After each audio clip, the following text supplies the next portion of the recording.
Good evening. Welcome to Left, Right and Centre. I'm Vishnu Shom. On the program tonight, the horrific death of Cyrus Mistry and a co-passenger, both seated in the rear seat of a Mercedes SUV, is another stark reminder of how dangerous our roads can be, particularly if you are not belted even in the rear seat.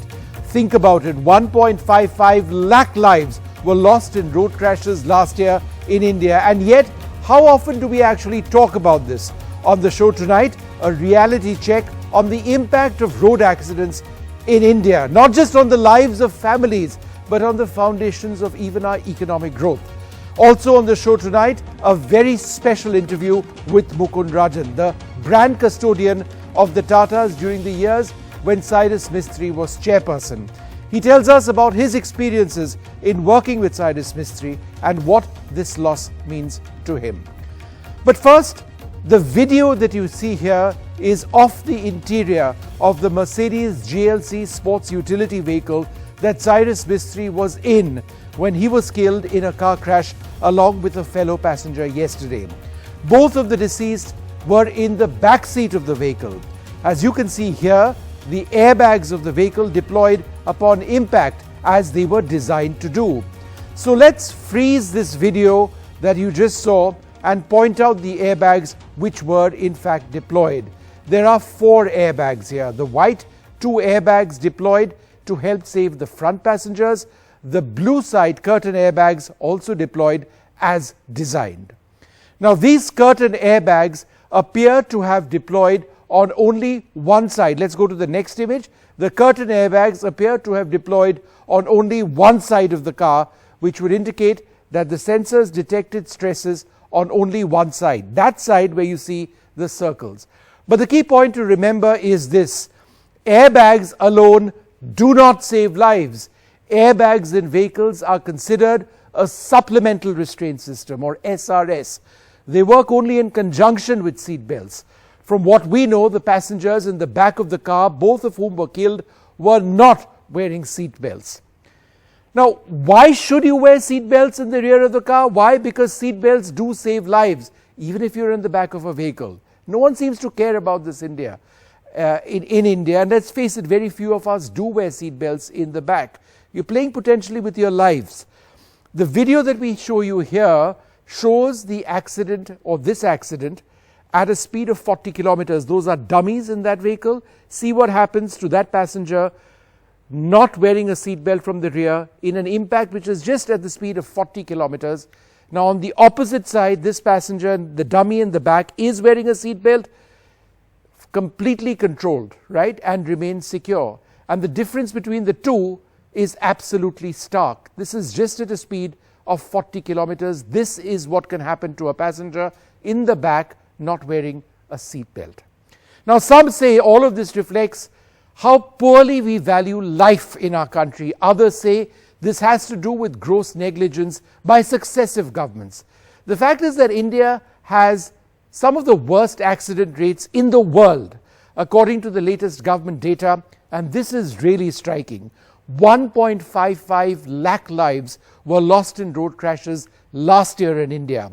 That translates to a whopping 426 lives every day, or 18 lives every single hour. These are the highest death figures recorded in any calendar year so far in India. As many as 3.71 lakh people were also injured, many very seriously. And consider this, one last point before we start our discussion. In Mizoram, Punjab, Jharkhand and Uttar Pradesh, road accidents caused more deaths compared to people injured. There were more people who died as opposed to people who were injured. That just gives you an example of how lethal car crashes in India are. Well, joining us now, Piyush Tiwari. He's the founder and CEO of Save Life Foundation, somebody who has really given his life to fight against people not being concerned about road safety. We are joined by Siddharth Vinayak Patankar, the editor-in-chief of Car and Bike, and a very special guest, Dr. Komal Kamra. He sustained a spinal cord injury in 1993 She sustained a spinal cord injury in 1993 in a car accident and has been on a wheelchair, is secretary of the Spinal Foundation, has the courage to actually come over here and tell us about how lives can change unless we are smart. We really need to be that. But my first question to you, Piyush, you've done surveys in our country on people when asked about seatbelts in the back of a car. What did they say? Yeah, it's firstly, it's really tragic that it is such a drastic incident that has to bring us all together to talk about this issue. In this case, of course, there were a number of factors involved in the crash, as we found out, including overspeeding. There was an infrastructural issue.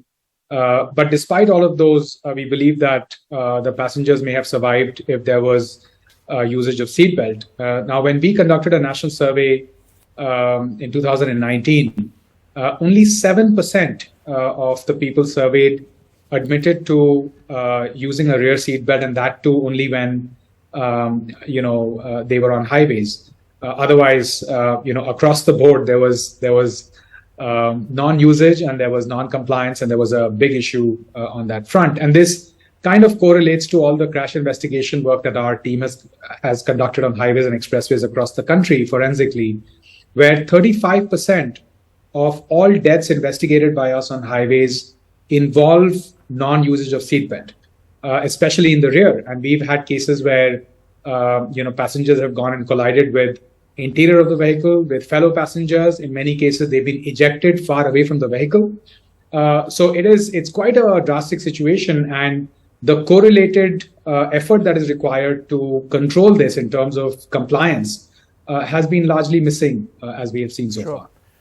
Siddharth, there is a sense that airbags, if they are present in a car, will save your life. You don't need to wear an airbag, it's deployed in the car. People get irritated at the prospect of wearing a seat belt, which is why they see this as, oh, it's there, so why should I wear a seat belt? How is this perspective entirely wrong?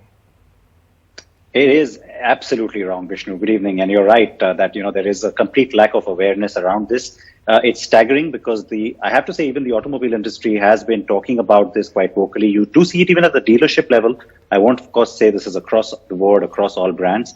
But this point about, firstly, do I need to pay extra for an airbag? Why do I need to pay extra? That seems to be the bigger concern for a lot of people. Replacing one can be expensive, so I don't want one. I've heard that. And then you're right, not wanting to crease your clothes, or, oh, I'm just going a short distance, or I'm not going to drive fast, or, there's a lot of traffic on the road, so how does it matter? These are the kind of things we keep hearing. It usually takes a jolt like this one to wake us up. But you know what? Public memory is short-lived. It was, about 7 years ago that Gopinath Munde died in a car accident, and there was a lot of talk about should he have, had a slightly better chance of survival had he been wearing his seatbelt. Now, I'm not going to get into the specifics of that accident, but what I'm trying to say is that these cases come up. We all talk about it. What Piyush says is absolutely right, that, it's not as if this is just down to lack of awareness. Yes, staggeringly large country like ours, awareness plays a huge role, and the lack of that is definitely perhaps the larger cause of worry here. But look at the kind of people we're talking about involved in this particular crash. I don't think focus or, on safety or lack of awareness is something that we could really argue in this case. So it comes down to complacency and also, a need that this is something I don't require. Or a sense that you're invincible, that, that would never happen to me. And that's just something that's killed so many people. Dr. Komal Kamra, ma'am, I know it's difficult, but, you've agreed to come, and very courageously so. Could you tell us, ma'am, how your life changed so suddenly in a car accident, how it affected not just your lives, but of the people who loved you, how everything changed completely? And the reason I ask this, ma'am, is because people are complacent. They just feel that it won't happen to me. Thank you, Vishnu, for letting me be here. I don't mind talking about it because I think people should know. One accident can change not just the person's life, but the entire family gets affected. So in 1993, when I had school-going children, seat belts were not heard of in buses and minibuses and matadors. So there was no question of the fact that I was not aware and I was not wearing one. And no one, I mean, there weren't seat belts at that time. But today, when I go to another city and I get into some taxi and I wear a seat belt and the driver says, "Oh, madam, you've come from Delhi. There it's allowed. I mean, you just have to wear one. You don't need to wear one here." I said, "No, I do it for myself. I don't do it for the law." So this is the kind of perception people have of seat belts. Yeah. Even when things change, we were 14 of us, 3 deaths, lots of broken bones, 2 spinal cord injuries, including mine, and it changed lives completely. So I think what was very, very important is not just awareness, as Piyush, we worked together, Piyush, not just awareness, but complacency, as has been pointed out by Siddharth. It's complacency in most cases. Right. We know, but we don't do it. Yeah. Piyush, So I don't know. Sure. Yeah, sorry. Piyush, what about legislation? You know, when seatbelts were finally made mandatory and there were fines which went with it, people actually complied quite fast. Now people do wear, seatbelts in the front seat of cars more often than not. Why is there a lack of laws which say that you have to wear a seatbelt even in the back? Yeah, in fact, we've had the law that requires all front-facing passengers to wear a seatbelt for a while now. Unfortunately, the word front-facing was construed to be front-seated. Right. And so the implementation only focused on the front-seated passengers. But we've now in the Motor Vehicle Amendment Act 2019, there was again a clarification on that front, and the language was improved to call for ensuring that all passengers, in addition to the driver, need to wear a seatbelt, and a 1,000 rupee fine has been brought in. But any law is as good as it is enforced. Right. And we see almost zero enforcement when it comes to rear seatbelt usage. Now, we run a zero fatality corridor program on the Mumbai-Pune Expressway on the old Mumbai-Pune highway. And there, for the first time, we worked with the police to carry out this enforcement. And in 2 months, they did more than 4 lakh challans of rear seatbelt usage. And then suddenly there was compliance for about a month's time because the word went around that this was happening. But now when we go back, again, it's almost back to square one. So, it is the issue of consistency also in terms of, the law. So it's the severity of punishment, but also the probability of getting caught. How quickly will you be caught, or how will the law catch up when there is non-compliance to something like this? Siddharth, 2 questions. Firstly, there is a common perception among people who are seated in the back of the car is that if there's an accident, there's a seat in front of me, it's a nice soft seat, and so nothing, it's like a pillow and I'll be fine, nothing's going to happen to me, number 1. Number 2, it's a separate question, but answer both. Why are some car companies creating problems or saying that they can't realistically afford to put in more airbags onto cars? All right. So the second question is a little more complicated. I'm going to quickly address the first one. Yes, a lot of people think that when you're at the back, you're somehow more cocooned in that environment as opposed to being in the front where there's a windshield in front of you or a steering wheel. Absolutely untrue. Because, by the way, even if you are in the back and there is an impact like the one we've seen in the case of this accident with the Mercedes GLC, anybody who is not belted in a vehicle, wherever they may be sitting, essentially becomes a projectile and at the time of impact. You actually pose a danger, as you've seen in those videos you're showing, where the dummy from the rear is sort of crashing into the Yeah, we're going to show that video again. Let's play that video out again. Go ahead, Siddharth. Yeah. You're actually seeing a situation where potentially skull injuries to the person who is flying to the front, and then neck injuries to the person who he is or she is flying into. So, someone who wore their seatbelt, had an airbag, could still have a potentially fatal injury because somebody comes crashing into you. This is kinetic energy. It's simple physics. They are going to come crashing into you absolutely in proportion to the kind of speed the car was doing at the time of impact. So let's get it very clear that, staying at the back and saying, I'll hold on to this or I'll grab the handle, nothing like that's going to save you. At that point, it's only a seatbelt that will keep you firmly in place. So that's absolutely non-negotiable.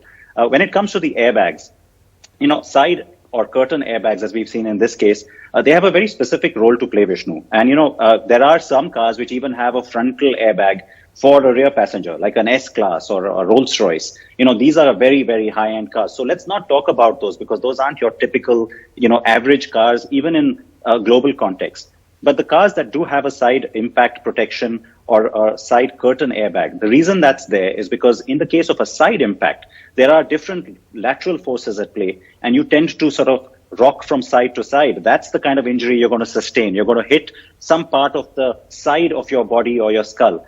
And that's what that airbag is designed to save. In the case of a frontal impact, the side airbag will only sort of, maybe marginally protect you from, say, superficial or smaller injuries. It's something that's going to add a slight cushioning effect in the case of what happens to you after you have sort of settled from that impact because you're belted up. But if you're not belted up, you're just going to fly in one direction and it's not towards the curtain airbag. So that's the whole point about the rear passengers.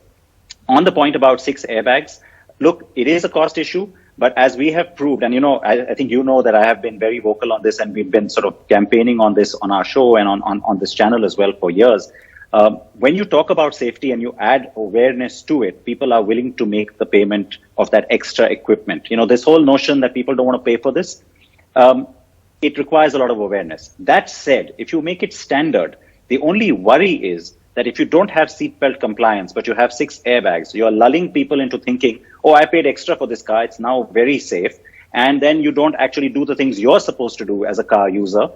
That's where the little gap lies in terms of saying, hey, adding 6 airbags and adding to the price of a vehicle is not simply going to do it. You still have to wear your seatbelt. So one last quick point I'm going to say is that like you have an audible or a visual warning for not wearing your seatbelt in the front, you just need to have one for the rear, and the middle passenger at the rear needs to have a 3-point seatbelt. These are things we've been petitioning the transport minister for some time now. Those are the things that need to start happening as well. And we need to ban products like you get on some of these online retail sites where you have a little plug that can be put into a seatbelt just to shut the ding off.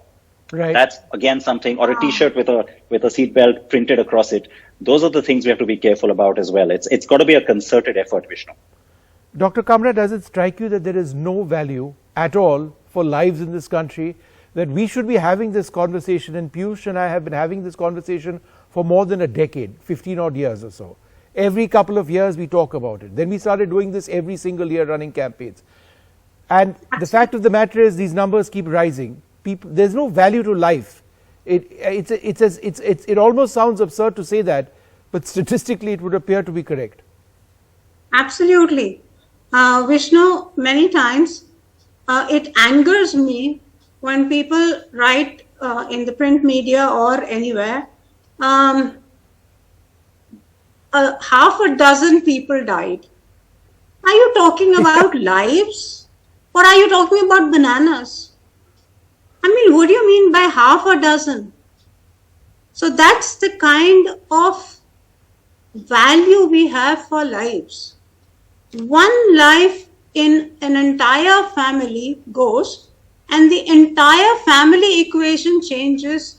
I have seen this happen for so many years in my own life. And then when we founded the Spinal Foundation, and today happens to be 5th September, the Spinal Foundation, World Spinal Foundation, Spinal Cord Injury Day. Yes. And we're talking on the subject today. We're talking about deaths, but we're talking also about near-death situations. So we are the answer to your question is we do not value lives at all. Yeah, no, it's so sad. We keep doing the same mistakes again and again and again and again. Absolutely. Look, ma'am, thank you so much for speaking to us, and Siddharth and Piyush, thanks for being with us. I mean, it's a promise we made many years back. Whenever something like this happens, or whenever possible, we'll return to our focus on road safety as we are doing it. But it's just so sad that nothing seems to really be changing. Thank you all very much for being with us. Now to the next part of our show. The loss of Cyrus Mistry has been an incredible loss for corporate India. I spoke earlier on to Mukund Rajan. He's written a book on Cyrus Mistry. He was the brand manager for the Tata Group at a time when Mr. Mistry was the group chairperson.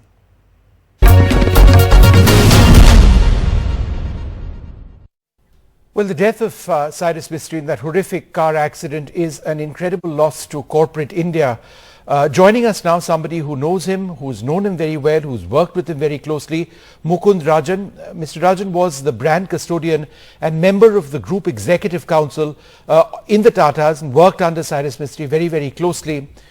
Thanks very much for being with us. Despite the many differences that emerged with the Tatas, how was Cyrus Mistry deeply committed to sustaining the core values that the Tata Group stood for? How was that essentially his ultimate battle?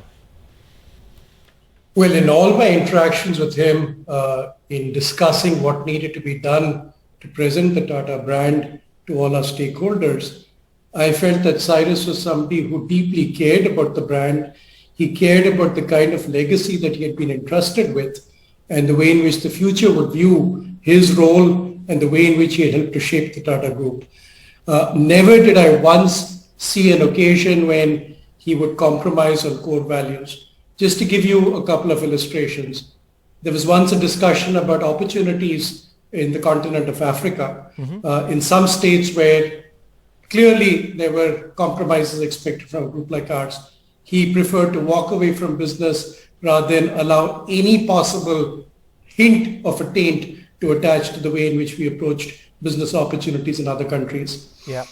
Similarly, in India, whenever there was a issue of an extreme climatic event, as we saw in Uttarakhand 7 or 8 years back, as we saw in Nepal when the earthquake happened, as we saw in Kashmir when the floods happened, he was the first to insist that we mount a group-wide program to help the communities that had been affected. And some of the largest contributions ever in the Tata Group's history were marshaled from the various Tata companies, and in partnership with the Tata charities, these efforts were mounted in these states to support communities in need. He felt that the Tata brand had been built on the twin pillars of our commitment to corporate governance and a commitment to giving back to society. And that was something he ensured whenever he had the opportunity that those are values that he would stand strongly behind. So great loss, I think, for Tata's, great loss for the country, particularly what has happened in the last few years. Yeah. Mr. Rajan, was he bitter, at Ratan Tata at the end, the fact that someone he was once so close to ended up being involved in this lengthy legal battle against him? He was certainly unhappy with the turn of events. He did believe that there were perhaps people who had played a mischievous role in communicating what he stood for and the kind of future that he wanted to create for the Tatas. He felt that Mr. Tata had perhaps been misinformed on multiple occasions. Certainly in all my encounters with him, I found that he was somebody who simply did not want to have any association with some of the good initiatives of the Tata Group. He wanted to give credit where it was due, or where he felt it was due, whether it was the CEOs of the group or whether it was his predecessor, Mr. Tata. He never tried to take the credit for himself.